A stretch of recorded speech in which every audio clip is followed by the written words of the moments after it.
아침을 뉴스로 깨웁니다. YTN 라디오 김호성의 출발 새아침. 여러분 안녕하십니까. 출발 새아침 김호성입니다. 주말 어떠셨는지요? 이른 아침 출근길이 더욱 환해졌고 아침 기온도 더욱 부드러워진 것 같습니다. 집권 여당 원내대표 선거에 출사표를 던진 한 의원의 일성이 한 주 시작의 아침까지 귓전에 맴도는 것 같습니다. 진보는 꼰대, 보수는 꼴통이라는 낡은 이미지에서 먼저 벗어나겠다는 다짐이었습니다.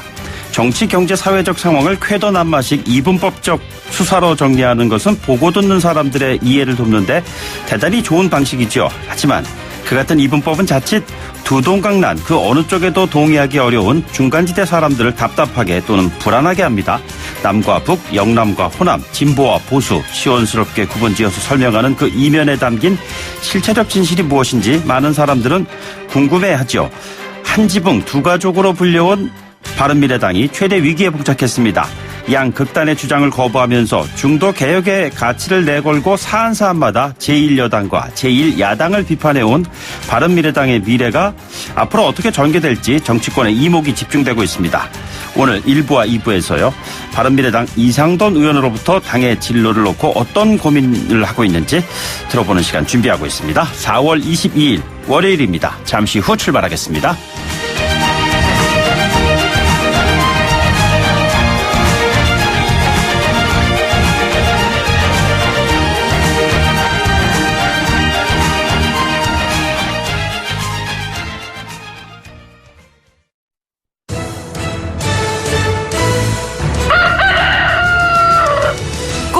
꼭 출근길 꼭 알아야 할 뉴스 이종래 꼭 뉴스. 네, 오늘 꼭 아셔야 하는 뉴스 시사평론가 이종훈 박사와 함께 정리해 보도록 하겠습니다. 이 박사님 어서 오십시오. 네, 안녕하세요. 예, 지금 주말에 가장 많은 관심을 끌었던 뉴스 중에 하나가 문재인 대통령이 김정은 북한 국무위원장에 전달할 트럼프 대통령의 메시지를 가지고 있다. CNN 보도도 있었고. 네. 약한 메시지 내용이 뭘까? 이게 참 궁금해졌습니다. 예, 그렇습니다. CNN이 먼저 이제 지난 19일에 보도를 했죠. 네네. 그러니까 그리고 이제 그 내용에 대해서도 살짝 언급을 했습니다. 그러니까 이 번역은 현재의 방침이라고 했던데 코스 오브 액션이라 그러면 보통 뭐 실행 과정 이렇게 보는 게 맞을 것 같은데요. 어찌됐건 뭐 그와 관련한 내용 그리고 북미 정상회담의 긍정적 상황으로 이어질 내용이 포함되어 있다. 이렇게까지만 언급을 했습니다. 예. 지금 지난 한미 정상회담 때 트럼프 대통령으로부터 전달받은 것으로 일단 추정이 되고 있고 청와대도 뭐 기정사실화했습니다. 그러면서 남북 정상회담이 개최되면 이와 관련한 메시지가 전달될 수 있을 것으로 보인다라고 또 이제 언급을 했어요. 메시지 내용 조금 전에 뭐 잠깐 CNN 방송에서 이제 언급한 정도만 제가 말씀드렸는데 근데 가장 관심사는 결국 뭐 빅딜이냐, 굿 이너프 딜이냐 아니면 또 다른 뭐 제3의 대안이냐 뭐 이거 아니겠습니까? 네네. 예, 어떤 내용일지 상당히 궁금한데 아직은 뭐 전해지고 있지는 않습니다. 이게 트럼프 대통령과 연관되어 있는 것들은 이렇게 딜이라는 표현이 이렇게 많이 나옵니다. 이 거래라는 거잖아요. 네, 거래라는 거는 주고받는 거잖아요. 예. 거래를 좋아하지 않습니까? 예. 트럼프 대통령이. 궁금해집니다. 저희들이 관련 속보는 아무튼 나오는 대로 꼬박꼬박 전해드리도록 하겠습니다. 북한, 중국, 러시아 정상이 이번 주 연쇄적으로 만날 예정이라고 하는데요. 네, 분명히 한반도 이슈가 아마 언급이 되겠죠. 예, 그렇습니다. 그래서 뭐 슈퍼위크다 뭐 이런 표현을 쓴 언론도 있던데요. 일단 그 김정은 북한 국무위원장은 푸틴 러시아 대통령을 24일 날 저녁 때 만날 것으로 보입니다. 네네. 그날 만찬을 시작으로 해서 25일 단독회담 확대회담을 갖는 일정이다라고 일본 쪽에서 보도를 지금 하고 있습니다. 예. 장소는 러시아 블라디보스토크 국동연방대학교가 유력하다는 얘기고요. 김창선 북한 국무위원회 부장이 어제 답사를 했다 그럽니다. 김 위원장의 집사로 알려져 있죠. 예. 푸틴 러시아 대통령은 이제 김 위원장 만나고 나서 곧바로 또 중국으로 갑니다. 네네. 1대1로 포럼에 이제 참석을 하는 것이고 26일, 27일 이틀 동안 시진핑 중국 국가주석과 정상회담을 또 갖습니다. 김 위원장은 1대1로 포럼에는 불참하는데요. 예. 그런데 17일 날 이미 시 주석에게 친서를 보냈습니다. 네네. 예. 그랬고 그리고 또 26일에는 미국 워싱턴 DC에서 미일 정상회담도 열립니다. 그러니까 얼마 전에 이제 한미 정상회담도 있었으니까 지금 한미일 북중로 정상 간에 지금 회담이 굉장히 활발하게 연쇄적으로 지금 열리는 겁니다. 네네. 뭔가 지금 양측에서 지금 전략을 지금 새롭게 짜고 지금 큰 그림을 다시 그리는 과정이 아닌가. 예. 뭔가 또 긴박하긴 한데 그만큼 또 성과가 있을지 그것도 좀 지켜봐야 되는 그런 대목이고요.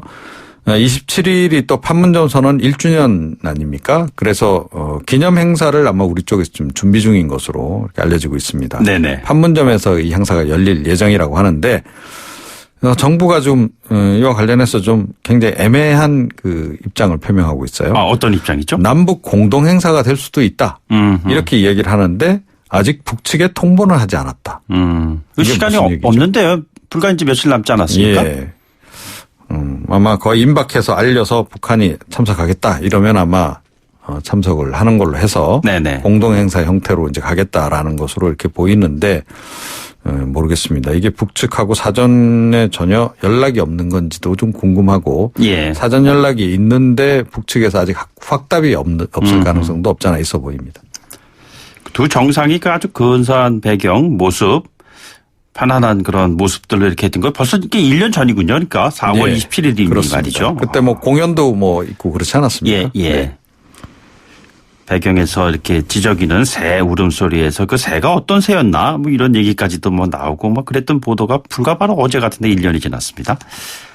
자, 마약 투약 혐의를 받고 있는 현대그룹 일가의 정모 씨가 귀국을 했습니다. 네. 그동안 뭐 해외에서 계속 체류하고 있어서 뭐 도피성 아니냐. 이런 이제 논란이 좀 있었죠.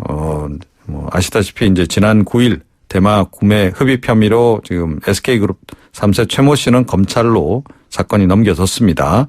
같은 마약 공급책으로부터 대마와 액상 대마를 이제 공급받은 그런 혐의고요. 지금 뭐 신원을 알 수 없는 여성과 함께 대마를 흡입했다라고 하는 마약 공급책에 또 진술도 나와 있는 상황입니다.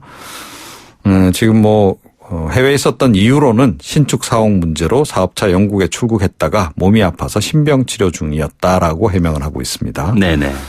전 어찌됐건 사건 알려지고 20여일 지난 이제 어제 오전에 귀국을 한 거고 경찰이 곧바로 체포를 했습니다.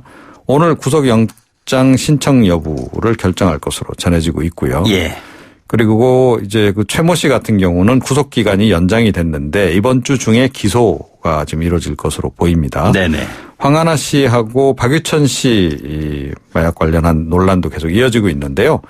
황하나 씨는 뭐 함께 마약을 했다. 또 박유천 씨는 아니다라고 지금 부인하고 있지 않습니까? 대질 조사가 이번 주에 이루어질 것으로 지금 전해지고 있습니다. 네. 같은 사람이 있었던 시간과 장소에서 서로 다른 주장을 하고 있으니까요. 대질 조사가 불가피하지 않을까 이런 생각이 드네요. 알겠습니다. 오늘 말씀 여기까지 듣죠. 고맙습니다. 네. 지금까지 이종훈 시사평론가였습니다.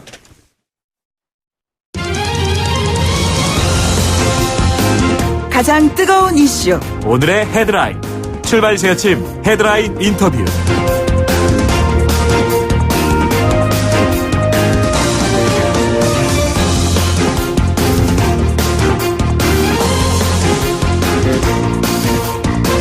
네, 바른미래당이 옛 국민의당과 바른정당의 통합 선언 15개월 만에요. 최대 위기에 놓여 있다. 이런 지적들이 나오고 있습니다. 당의 진로에 대한 양대 계파의 이견이 워낙 크죠. 그래서 결국 결별하는 것이 아니냐 이런 관측이 나오고 있는 상황입니다. 바른미래당의 미래는 어떻게 전개가 될까요? 바른미래당의 이상돈 의원으로부터 이야기를 직접 들어보도록 하죠.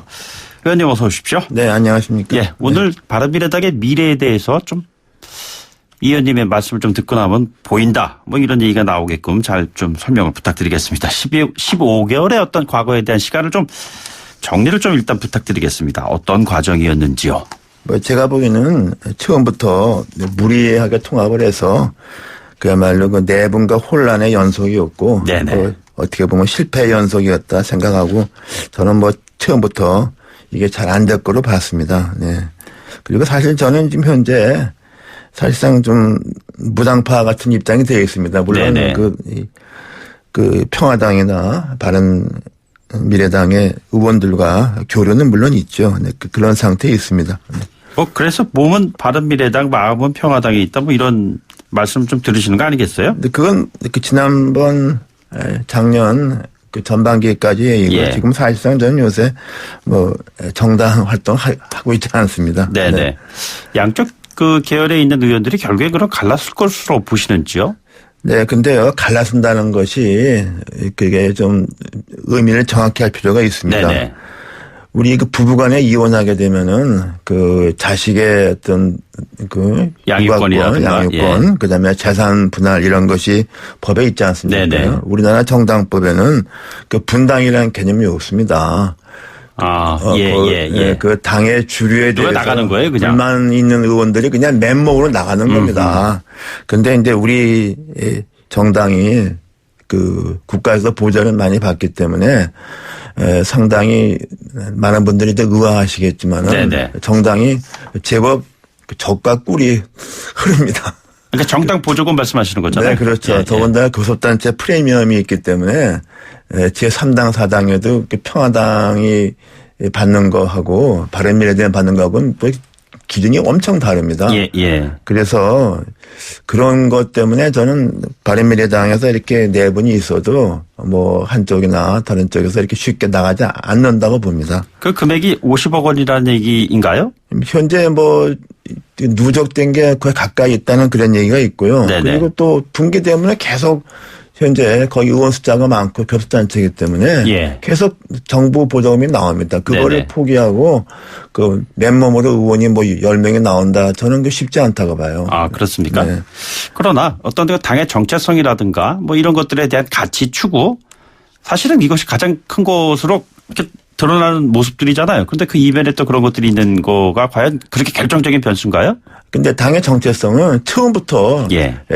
잘못된 화합이기 때문에 정체성이 없는 정당이 돼버린 거죠. 네네. 정체성이랄까 정당 정책이 처음부터 혼란 속에 빠지는 거나 아예 없는 정당이기 때문에 지금 그러니까 뭐 정당으로서 가져야 할 공통적인 어떤 무슨 이념 정당 이런 부분을 거의 뭐 이루지 못하는 상태죠. 예. 그러니까 처음부터 해서는 안 되는 거라고 보고요. 그리고 또 하나는 제가 보니까 이 작은 정당일수록 당 조직이 당대표의 그 사조직화되는 그런 현상이 있습니다. 네네. 그래서 당대표가 되면은 일단 자기 사람들을 갖다가 당직자로 임명하고 또 원외 모두 위원장 임명하고 그 일종의 세력을 이루고 예. 그 이제 말하자면 그 보조금 나오는 거 가지고서 당을 네네. 운영하는 이런 것이 좀 굉장히 이제 잘못된 관행이 있고 그것은 제가 볼 때는 정당에 대해서 특히 교섭단체가 됐다는 이유로 해서 막대한 그 정부 보조금을 주는 거 뭐 거기에 상당히 많은 책임이 있다고 봅니다. 이게 지금 당무 뭐 말씀하시고 대표 언급도 하셨는데요. 사실 손학규 대표 체제가 당이 움직이려면 사람이 움직여야 되는데 최고위원들이 사람이 움직이지 않고 있고 또 그래서 지명직 그 최고위원들도 지명하겠다고 또 얘기하는데 이 같은 과정에서 당이 정상적으로 갈 수 있을까?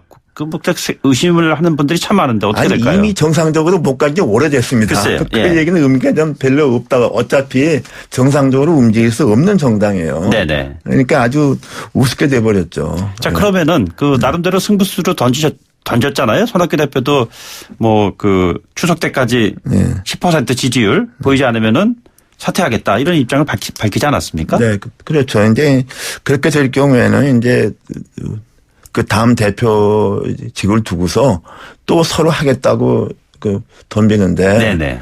그렇다고 해서 당이 제대로 잘 쓰느냐 저는 그게 어렵다고 봅니다. 예. 결국에는 그건 뭐냐 그러면은 당 그 있는 재정과 조직 이거를 장악하기 위한 싸움밖에는 아니지 않느냐. 제가 보는 관점은 그렇습니다. 지금 손학규 대표가 당대표직을 이처럼 고수하려고 하는 이유는 뭡니까? 아니, 지금 뭐 이처럼 고수하기보다도 당신으로서도 어차피 당대표 됐는데 여기서 그냥 모양이 안 좋게 나가게 되면은 네네. 당신께서 이 정치 오래 하셨는데 예.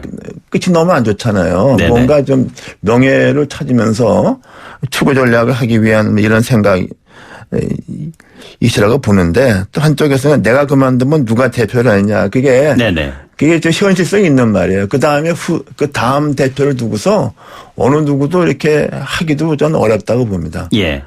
그러니까 지금 이 바른미래당을 만드는데 가장 단초를 제공한 사람, 처음 이 아이디어를 전파한 사람이 누구냐 그러면 이원주 의원입니다. 네네. 이원주 의원은 거기서 탈출해서 한국당 가려고 그러잖아요.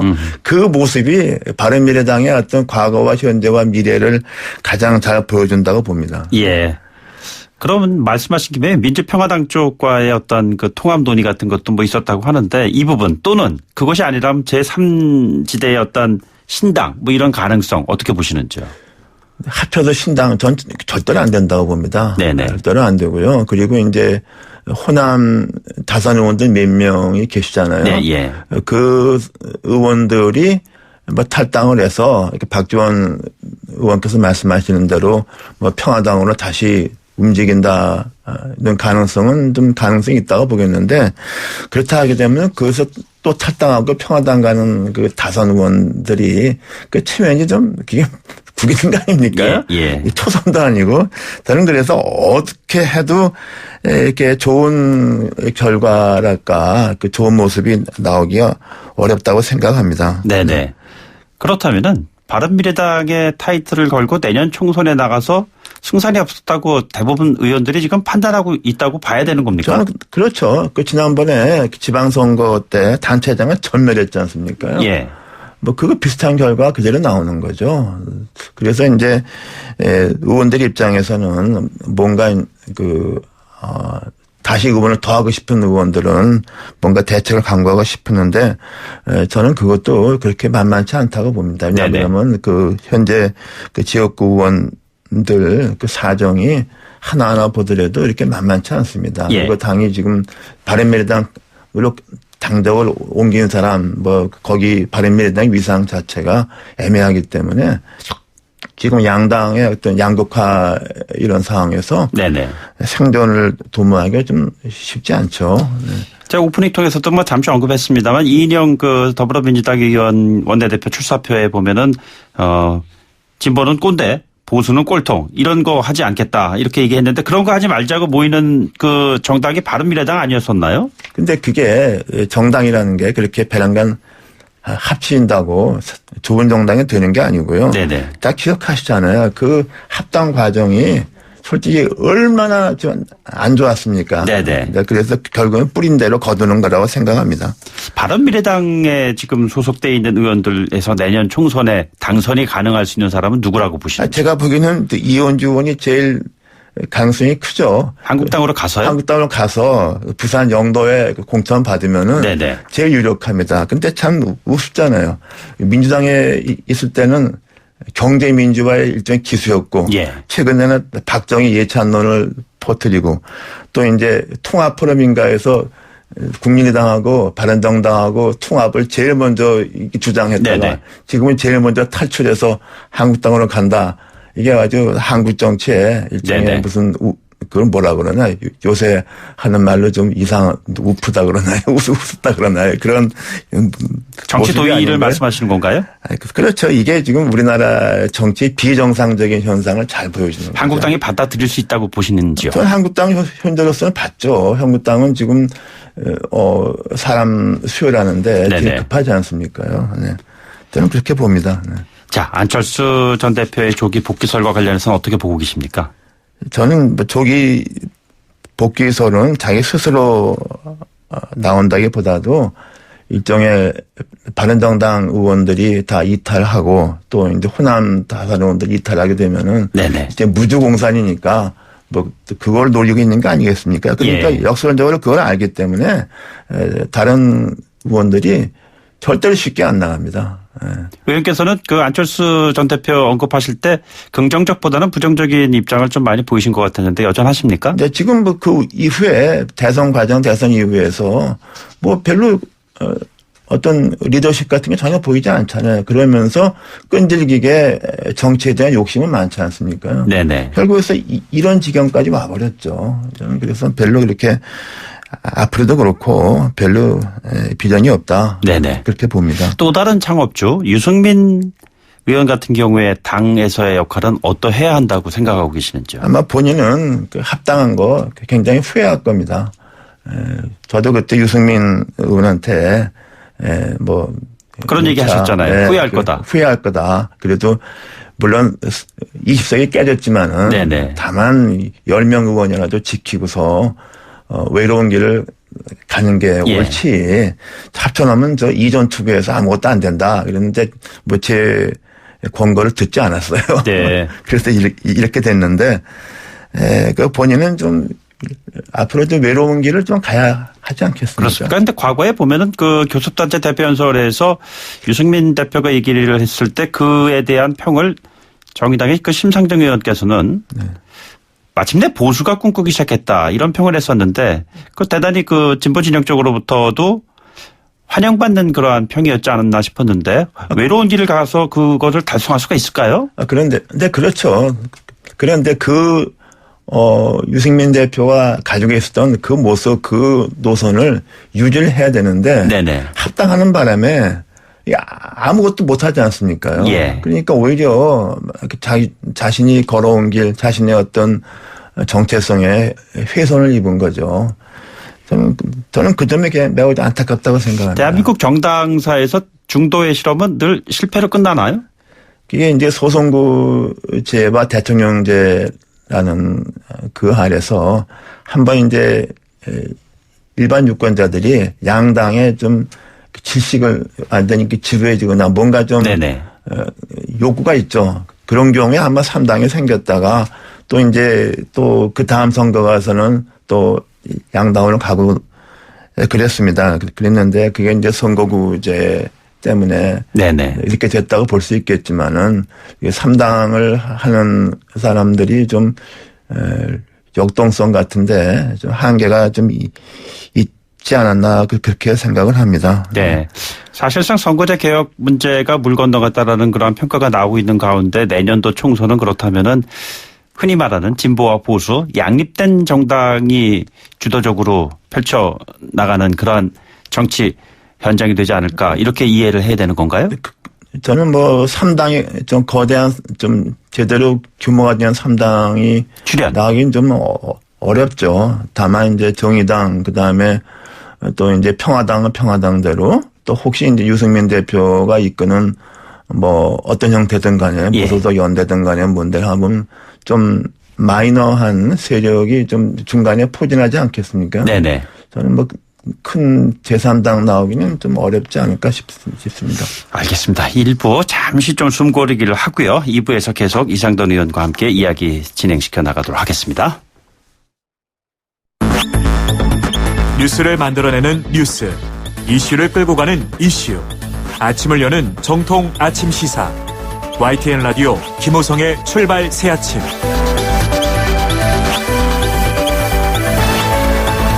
네, 지금 여러분께서는 94.5MHz YTN 뉴스 FM 김호성의 출발 새 아침 함께하고 계십니다. 바른미래당 이상돈 의원과 함께하고 있습니다. 2부 전국 현안 이어가도록 하겠습니다. 문재인 대통령이 지난주 금요일에 그러니까 이미선 헌법재판소 재판관 후보자 임명을 전자결제로 했습니다. 뭐 강행했다고 야당에서는 얘기들 하고 있습니다. 그래서 주말에 대규모 장외 투쟁이 있었어요. 이게 보면은 한국당 그러니까 한나라당 박근혜 대표 시절에 했던 이후에 한 14년 만이라고 그러는데 사람들도 꽤 많이 모였던 것 같습니다. 어떻게 보셨는지요? 네, 근데요, 좀 성격이 다릅니다. 네네. 그러니까 박근혜 전 대통령, 그 당시 이제 14년 전에는 사학법 개정에 대해서 장애 투쟁을 했는데 그 사학법 개정이라는 제한된 거에 대해서 문제를 제기하고 안 된다고 포괄적 전국의 현황이 아니었다는 얘기죠. 그리고 노무현 정권 당시에 이른바 예비역들 등등에서 보수 집회가 상당히 많았습니다. 네네. 그래서 집회는 거기서 하고 그 당시 한나라당 의원 중에서 뭐 수명 여러 명이 그때 좀 주말에 나가서 격려하고 그런 정도였거든요. 네네. 근데 지난 주말 같은 경우는 제1야당이 총력적으로 해서 그렇습니다. 대표 원내대표에서 나가서 이렇게 정부를 규탄하는 시위를 한 것은 이거는 완전히 차원이 다른 겁니다. 예. 발언의 강도도 대단히 좀 세지 않았나 싶은데 말이죠. 예를 들자면 지난번에 나경원 원내대표가 그 대표 연설에서 문재인 대통령을 김정은 위원장의 뭐 수석 대변이라는 물론 외신 인용 보도였습니다만 그러나 이번에도 보니까 황교안 대표가 김정은 대변인 역할만 하고 있다라고 얘기했어요. 저도 속았고 우리 당도 속았다라는 표현은 예전에 박근혜 전 대통령의 표현이랑 뭐 거의 흡사했습니다. 네. 그 당시 지난번에 나경원 원내대표가 김정인 대변인 그 한 것은 그렇게 막 무리가 생기니까 그 외신을 인용한 거다 이렇게 말했잖아요. 사실 좀 굉장히 비겁한 겁니다. 어떻게 당대표 원내대표 한 사람이 외신을 인용해서 그런 중요한 말을 합니까? 자기 의견을 내야지. 근데 이번에 자기 의견을 확실히 냈어요. 문재인 대표가 말했다는 문재인 얘기 아니에요. 대통령은 김정인 대변인이다. 이거는요 정권을 인정하지 않겠다는 거 아닙니까요? 난 그래서 과연 황교안 대표가 이 발언의 여파를 과연 계산했는지 그리고 제1야당이 총력전을 해서 거리투쟁 나가는 것이 의미하는 바를 정확히 이해했는지 모르겠어요. 네네. 이렇게 되면은 국회는 이제 의미가 없는 겁니다. 여기서 어떻게 지금 청와대나 여당에서 볼 때 이런 상태의 제1야당하고서 무슨 원내 협상에서 무슨 대화를 하겠습니까? 네네. 난 그렇게 되면은 황교안 대표나 나경원 원내대표는 좀 의도하는 바가 뭔지 모르겠어요. 진짜로 뭐 거리투쟁에서 탄핵을 이끌겠다는 건지 나는 그 점이 좀 의문입니다. 네네. 박근혜 전 대통령의 수사를 거의 인용하다시피 하는 표현, 그것은 결국엔 보수 통합의 시동을 한번 걸겠다라는 것이 아니겠냐는 해석을 낳고 있는데 그렇게 보십니까? 근데 그렇게 잘 안 될 겁니다. 네. 저는 황교안 대표가 이른바 범보수 통합 할 수가 좀 어렵다고 봅니다. 네네. 우리가 이명박 전 대통령, 박근혜 전 대통령 이른바 보수 후보였지만은 그 두 분들이 대통령 당선되기까지는 네네. 보수니 뭐 종북이니 이런 단어를 입에 담질 않았습니다. 예. 그리고 또 국민 통합, 무슨 경제 민주화, 또 실용 이명박 대통령 그걸 보고 대통령이 됐어요. 예. 근데 지금 완전히 지금 한국당과 패라당에 바뀌었거든요. 네네. 어때 뭐 트럼프를 갖다 벤치마킹 한 건지 모르겠는데 저는 이 상황에서 제도권을 거의 이탈한 듯한 발언한 거 아닙니까? 예. 그럼 이거 어떻게 하겠다는 거예요? 계속 지금 뭐 촛불 시위 같은 거 다시 태극기 시위를 일으켜서 문재인 대통령을 탄핵하겠다는 건지 나는 좀 이해가 좀 어렵습니다. 이게 촛불 전국 같은 연장선상에서 태극기 전국을 만들겠다는 의도가 있기 때문에 이렇게 발언을 하고 지금 한국당이 이 같은 모습을 보이는 것이다라고 보고 계시는 건지? 그렇게 오산하는 것 같아요. 오판한 것 같아요. 아, 한국당이 그렇게 오판하고 있다? 오판한 것 같아요. 우리 왜 못하느냐? 네네. 그러는데 우리가 들어보는 박근혜 전 대통령 그 2016년 그 당시에는 뭐 지지율도 폭락했을 뿐더러 네네. 그 탄핵은 국회의원 200명이 있어야 됩니다. 예. 200명은 훨씬 넣을 정도의 공간들이 있었잖아요.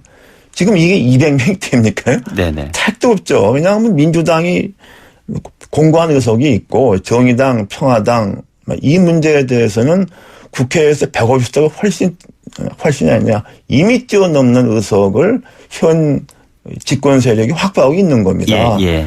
저는 그런 계산도 안 하고서 사실상 국회를 사실상 떠나버리는 것 같은 네네. 이런 발언을 해서 거리에서 제1야당이 당 주체로 이런 거친 발언을 하고 하는 것이 난 정치 전략적으로 현명한 것인지 저는 절대로 그렇게 생각하지 않습니다. 이 같은 분위기에서 보수대 통합 과정이 전개된다면은 실효를 거둘 수 있다고 보시는지요? 대통합하면 유승민 대표가 저기에 찬성하겠습니까? 그래도 유승민 대표 갖고 있는 상징성이 있습니다. 예.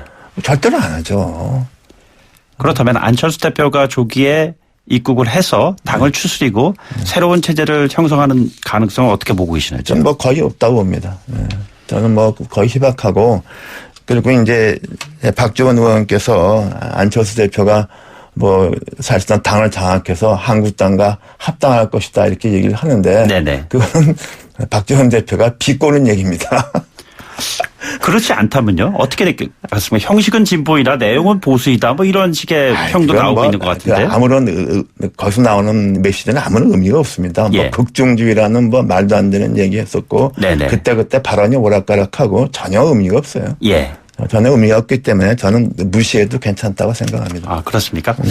내년도 총선을 앞두고 말이죠. 이 의원께서 판단하시기에 결국에는 그 더불어민주당과 한국당 양 진영 그리고 그 양 진영으로 오는 의원들 뭐 이런 식으로 구도가 형성되는 것이지 뒤에 3지대가 열릴 가능성은 없다. 이렇게 지금 판단하시는 것 같은데. 저는 좀 뭐 제3지대라 말할 수 없는데 큰 제3당 후보는 좀 어려울 것 같고 다만 그 간극을 메꾸는 정의당은 정의당대로 평화당은 평화당대로 네네. 또 이제 어쩌면 유승민 의원이 이끄는 어떤 형태든 간에 뭐 그런 좀 틈새는 많이 있을 거로 보고요. 네네. 더 중요한 것은 이제 민주당이 이제 기로에 서 있습니다. 예. 계속해서 말하자면은 주류 위주의 또 그 소득주도 성장 위주의 노선을 갈 것이냐. 네네. 아니면 선거를 앞두고 정책의 실패를 정권이 솔직하게 인정하지는 않습니다. 예. 그러나